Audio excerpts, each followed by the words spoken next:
the university is now corporate entities. Of course, yeah. And therefore, that's what they do. The president's main goal is to raise money. You know, each chair has a raise, but that's what it is. So the question is, how do you change, nudge against that and change that?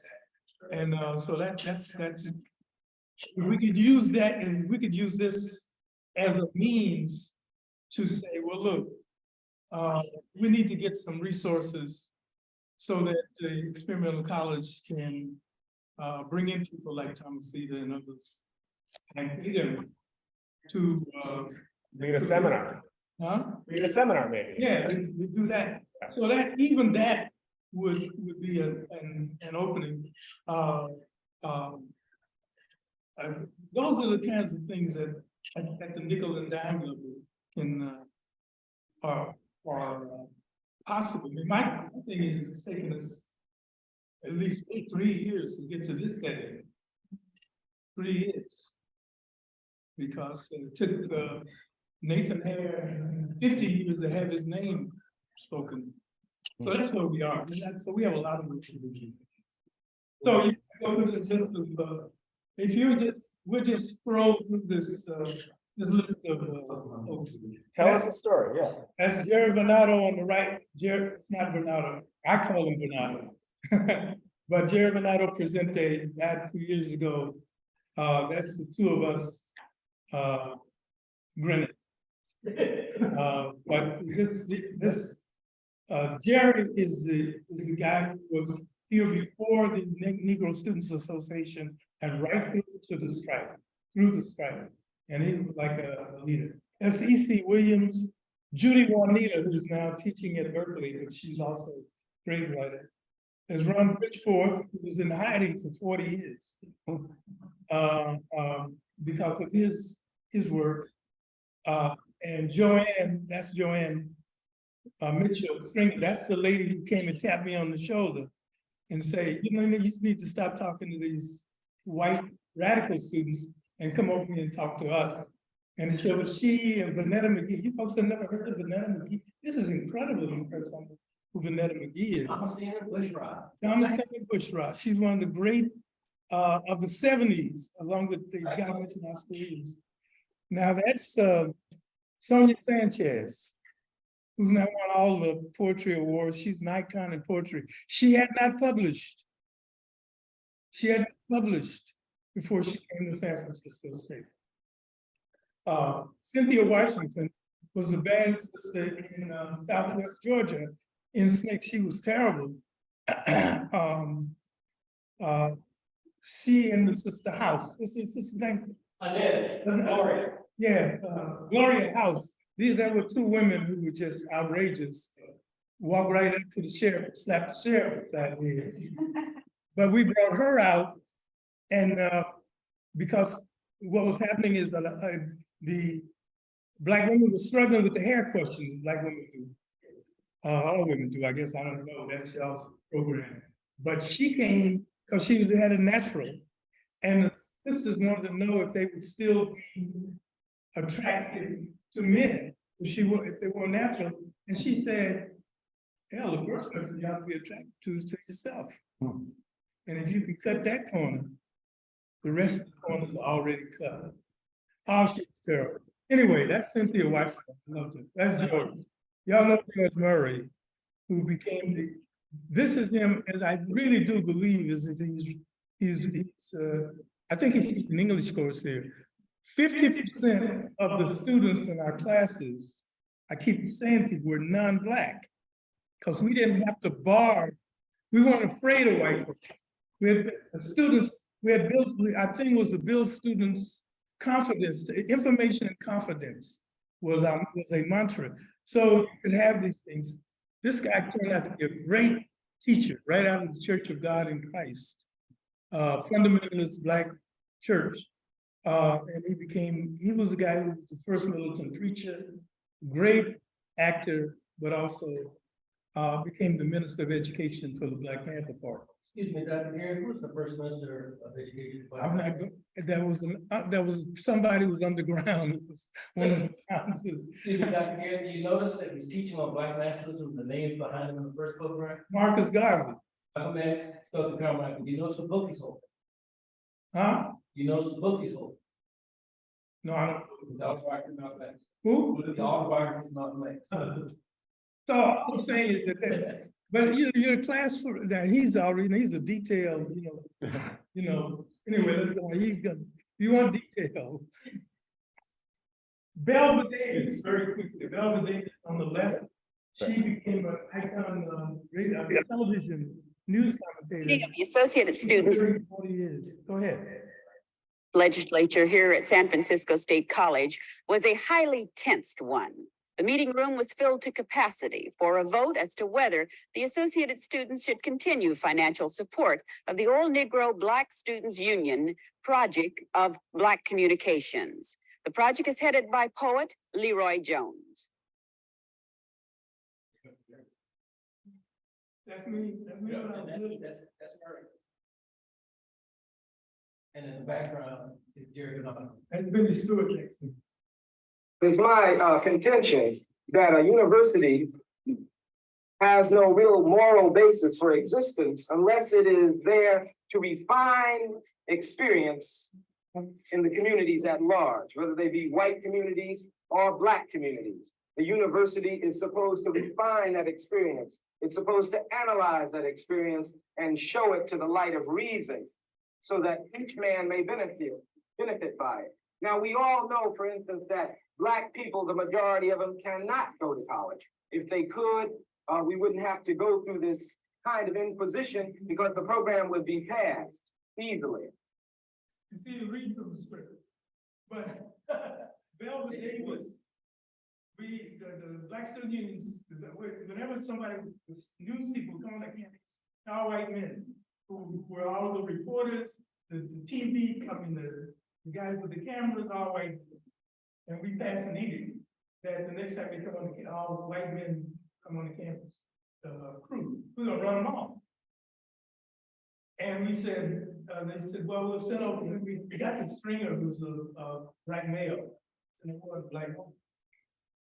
And they had to hire Belva Davis. She became the first Black woman newscaster of any station. And that opened it up for, God, I can't think of the Japanese sister's name, who's on the air for 100 years. That opened the door for women to become something other than weather girls. Because that's what they were called at that time. So we broke that, and we weren't trying to break it. We were just sick of looking at white men all the time. And that changed the face of it. I don't know how to explain it to you. Once you make that decision that you're gonna open that, here's what you want. You decide that you're prepared to risk your life for it. Just to have a Black woman come forward and be the person who interviewed you. So she comes on the campus, and the first group of people she interviews are all women. Change the whole scene about what the shots would be in the evening because they have women. Why? Because it's just normal process. I just love this ladies. Someone else was controlling the media for once. Huh? Someone else was controlling the media for Somebody once. else, because they had to, the San Francisco State was, besides the Ashbury, it was San Francisco State. So it's like Trump today. People would spend the whole day, what is going on in San Francisco State? And then they have to like, okay, so you have Kwame Ture, Stokely Carmichael here, that's him again. Here, this is Jamil Alameen, his name is Rap Brown. He replaced Stokely. This is Ralph Featherstone. His brother's name. Very, very good fundraiser, can't think of his name. This is Ivan O'Donnelson. That's me over in the corner trying to hide. But I'm always trying to hide. So my thing was I was standing behind these folks because I'm an organizer. But those are the stick folks that we brought to the campus who gave speeches at Berkeley and whatever. But they did workshops under the aegis of the experimental college. So when they came out and they would do these snake type elevator workshops. Now, we had young people from Haight-Ashbury and Fillmore. We also had young people from the Mission, which was then heavily Latino. The largest contingent were the Japanese students that was the largest Asian community on the campus at that time. And there was always 15 to 20 students, Japanese American students, who would come and sit in on all our stuff. Because that was they felt comfortable. Anyway, these are the snake folks. That's Mariam Al-Wadi. Right now, we're gonna have Mariana Wadi have some things to say.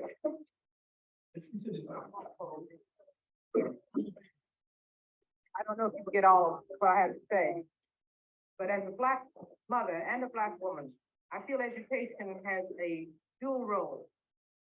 And I'm particularly concerned at the kind of action that has been taking place across the nation in the area of education. The idea of decentralizing schools so that schools can really meet the needs and demands of people in the community, Black people in the community. Function of a school is to prepare you for the kind of life and the quality and style of life that is meaningful to you as a human being. Traditionally, education in the United States has been designed to turn Black people into Negroes, into slaves for the system. We're not tolerating that any longer. As a Black mother, I'm going to see to it, by whatever means necessary, that my son will have an opportunity to be a man, a Black person, and a human being, and have the style and quality of life that he determines is needful and fulfilling to him. That's what we're here for, to see to it that that kind of survival, that kind of struggle is realized for these children, because we are building a nation that is going to have what we feel is necessary. We have built a white nation. We are building a Black nation. Brilliant lady. You just don't know, every day dealing with Mariam. And that's why the guys got beat up in the Gator. Because they disparaged her. They said she was an ugly Black fish in the Gator. So then they got a whooping right after. Right. So Couple more you slides. guys don't know Vanetta McGee, that's extraordinary. She was comment here. Yeah. They don't look at Vanetta McGee, that's incredible. There's a lot of videos. She was a major. Stanley White. Stanley White. These folks I went to jail with. So that's Vanetta McGee. She was one of the people who came and got me, and she was going to be Professor Mark Allen David. No, your name is working on a project. He wanted to know who was going to be the lead in the play that Leroy Jones had written and was produced here on the campus. The main character was a Black woman, and Vanetta was supposed to play that role, but she was also doing auditions in Hollywood, so she couldn't do that role. She looked up the name, Vanetta McGee, and then next time we meet, there's gonna be a quiz. Because the fact that you guys don't know, this is one of the most stunningly beautiful women on the planet. Okay. This is one of the dance groups, and we're gonna get to several of them. This is the stuff that Paul put up there for some weird reason. This is Laura Stallworth. I have the names of all of who involved in, but there were three main African dance groups that we gained credit for the dancers through the experimental college, and got some funding for the people who were doing teaching. This is the 4'11". Laura Stallworth, incredible dancers, and they were all training and developing various kinds of dance. But this was one of them. I don't know if we have. You can go to the next slide. And this is Ali who of Samaria, who was in Janice Miller. She was one of those people who was one of those dance folks. The other lead dance group was with a sister by the name of Eleanor Barber. We couldn't get the picture, but there she was. One of the teachers is John Handy, was one of the key professors, teachers in the experimental college. And what we did was we raised little known thing is we and teach the course, he needed to make his rent. So we did for 3 months, we paid his rent so that he could teach the course. One of the great jazz musicians of all time. Last. Mel Stewart on the right. This is, now I know you never heard of this program. What's the name of the program? All right. Yeah, he said, I don't know what you're talking about. Okay, that's on. He played Henry Jefferson, George Jefferson's, Brother, right, and he shows up and he's really the cold-blooded nationalist hardliner in this series. He was my Aikido teacher. He was the sensei for me and my work partner. My work partner was Pamela Gashira, who's a Japanese woman who was born in concentration camps in this country. And she was probably to the right of Malcolm X when he was really cold-hearted nationalist. This was a Japanese woman, hated white folks like, but she's mellowed out China, no problem. You know, she was born in the camps, but he taught us Aikido. And so we brought him over to teach Aikido in the experimental college, and they ended up teaching court. He's in several movies, but I think he was recurring in this All in the Family for a couple of years. Very, very good acting. He was there from the first day of the strike to the last day of the strike. So Mel Stewart, okay. This is down memory lane. That's the last slide. Okay, so I just wanted, I did want, there are a number of others, but I did want to at least introduce you to the humanity, the human condition. These people kept me, you know, they're people that I deeply love. We shared a lot of struggles together, but that's the reason. Okay. All right. So did we make our day? I think we did.